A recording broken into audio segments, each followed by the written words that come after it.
Well, as I met a few investors yesterday, today also I have some meetings.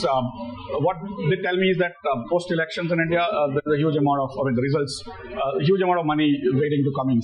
तो दोस्तों आपने सुना आशीष कुमार चौहान जो एनएसई के एमडी और सीईओ भी हैं, तो उन्होंने ब्लूमबर्ग के एक इंटरव्यू में परसों हांगकांग के एक कॉन्फ्रेंस में बोला कि India can see a great inflow of FII funds after election. और सबसे इंपॉर्टेंट इसलिए नहीं है कि आशीष चौहान जो एमडी हैं एनएसई के वो बोल रहे हैं, बल्कि वो ऐसी जगह से बोल रहे हैं जहां पे वर्ल्ड के सारे एफआईआईज और इन्वेस्टर इकट्ठे हुए हैं हांगकांग के अंदर, और एक कॉन्फ्रेंस के अंदर जो उनको व्यू मिलता है वो व्यू उन्होंने डिस्क्राइब किया इस इंटरव्यू में। तो दोस्तों निफ्टी पिछले 5 दिन से लगातार गिर रहा है। दोस्तों निफ्टी पिछले 5 ट्रेडिंग सेशन से लगातार गिर रहा है। उसने एक हाई बनाया 23,104 के करीब, और उसके बाद से ऑलमोस्ट 500-600 पॉइंट गिर चुका है। अब यहाँ से क्या एक अच्छी अपॉर्चुनिटी है इलेक्शन के पहले अच्छे स्टॉक्स उठाने के लिए, या फिर अभी और वेट करना चाहिए? आज देखिए 2 इवेंट हो गए।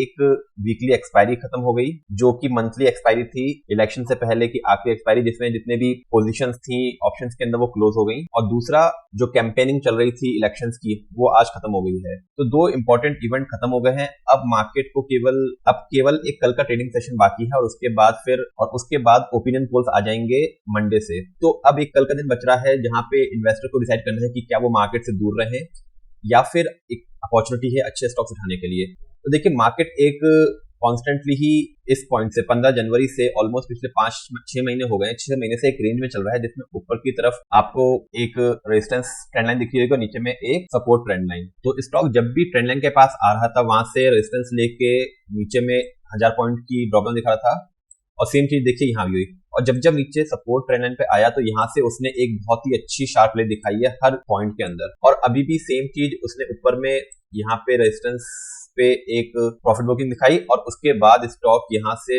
यहाँ तक ऑलमोस्ट आ गया है जो कि है 22,400। तो ऑलमोस्ट 600 पॉइंट का दिखा चुका है। अब हमारे पास मात्र एक दिन बचा है, अब जिसमें रिटेलर्स को डिसाइड करना है क्या करना है। तो देखिए ये एक अपॉर्चुनिटी हो सकती है, क्योंकि इलेक्शन के रिजल्ट्स तक वेट करना, जैसे ही ओपन पोल्स आएंगे मार्केट एक शार्प अप मूव दिखाएगा। अगर मार्केट ने जो एंटिसिपेट किया है कि करंट गवर्नमेंट कंटिन्यू करेगी, तो सेम चीज मार्केट एक शार्प रिएक्शन दिखाएगा, क्योंकि मार्केट में करेक्शन भी आ चुका है 600 पॉइंट का हाई से। तो ये एक अपॉर्चुनिटी होगी सबके लिए। लेकिन क्या अभी नीचे और डाउन आ सकता है? जी हाँ बिल्कुल, क्योंकि जैसे हमने बात करी कि स्टॉक हमेशा अपने टॉप रेजिस्टेंस लाइन से नीचे दिखाता है, तो यहाँ से अभी भी नीचे कहाँ पे सपोर्ट मिल रहा है इसको? 22,200। तो यहाँ से 200 पॉइंट नीचे गिरावट और दे सकती है मार्केट के अंदर। तो दोस्तों आगे बढ़ने से पहले अगर आपको वीडियो अच्छा लग रहा है तो प्लीज लाइक एंड सब्सक्राइब, ताकि ऐसी वीडियो आप तक रेगुलरली।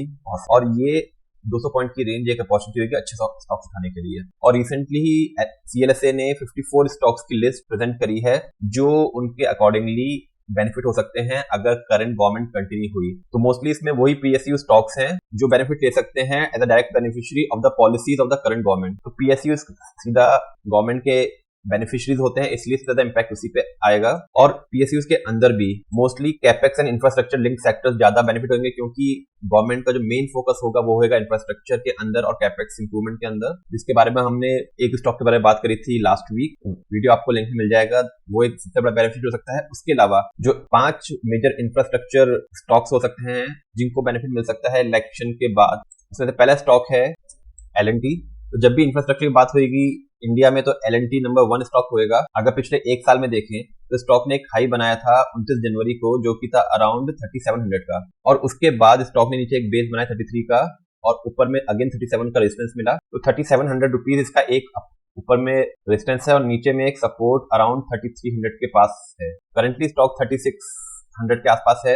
यहाँ से जरा सी भी गिरावट होती है स्टॉक में तो एक अच्छी अपॉर्चुनिटी होगी 3300 तक, और ऊपर में जैसे ही ये स्टॉक 36 की रेंज पार 3700 की रेंज पार करेगा तो इसमें अच्छा ब्रेकआउट आएगा, क्योंकि पिछले जैन से इसी रेंज में स्टॉक चल रहा है। दूसरा स्टॉक जो बेनिफिशियरी रहेगा वो रहेगा एनटीपीसी। तो एनटीपीसी करता क्या है? Basically NTPC National Thermal Power Corporation is involve in generation and sale of bulk power to state power utilities.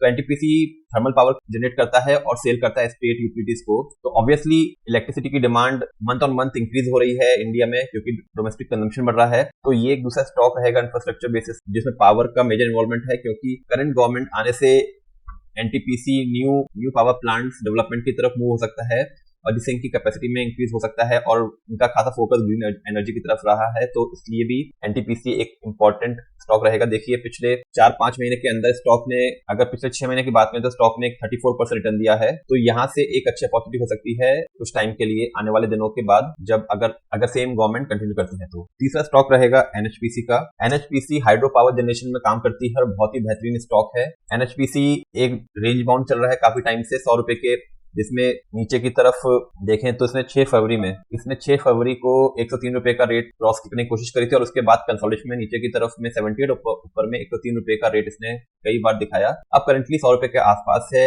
अगर करंट गवर्नमेंट का जो फोकस है हाइड्रो एनर्जी के लिए भी, और काफी इनके प्रोजेक्ट पाइपलाइन में है, अगर करंट गवर्नमेंट इनफ्लो रहती है तो इसको खासा बेनिफिट मिलेगा। अगला स्टॉक रहेगा महानगर गैस। देखिए ग्रेजुअली इंडिया में गैस पाइपलाइन गैस की डिमांड और कंजम्पशन बढ़ रही है और महानगर गैस इसमें बहुत ही एक पुराना और गवर्नमेंट अंडरटेकिंग स्टॉक है, जो गेल और गवर्नमेंट ऑफ महाराष्ट्र के बीच में एक कोलैबोरेशन के बाद कंपनी बनी। तो इसका अगर 5 साल का रिटर्न देखें तो स्टॉक ने 44% रिटर्न दिया है पिछले 5 साल के अंदर। और सबसे इम्पोर्टेंट, इसने जो 7 फरवरी 2020 के अंदर हाई बनाया था जो कि 1200 रुपए था, तब से ऑलमोस्ट देखिए यहाँ पे 2021 के बाद भी इसको क्रॉस करने की कोशिश नहीं कर पाया और अब अभी सेम प्राइस के ऊपर एक ब्रेकआउट दिया इसने, जो स्टॉक को लेके गया ऑलमोस्ट 1500 रुपए के आसपास और वहां से कंसोलिडेट होकर दोबारा से 1287 के प्राइस पे अवेलेबल है। तो बहुत ही इंपॉर्टेंट, बहुत ही अच्छे सपोर्ट पे स्टॉक अवेलेबल है और यहाँ से ऊपर में काफी अच्छा अपसाइड मिलता है स्टॉक को। और केवल पीएसयू नहीं, सीएलएसए ने प्राइवेट सेक्टर के भी कुछ स्टॉक्स रिकमेंड किए हैं, जिसमें अशोक लेलैंड जिसने अच्छा ब्रेकआउट दिखाया, UltraTech cement, Bajaj finance, max financial, Zomato, revenue Supermarts का भी नाम शामिल है। दोस्तों ये एक अच्छी अपॉर्चुनिटी हो सकती है आपके लिए, अगर आप बिलीव करते हैं करंट गवर्नमेंट इन फॉर्म रहेगी, मेजॉरिटी में आएगी और गवर्नेंस कंटिन्यू रहेगी। और दोस्तों अगर आपको वीडियो अच्छा लगा तो like and subscribe. Thank you.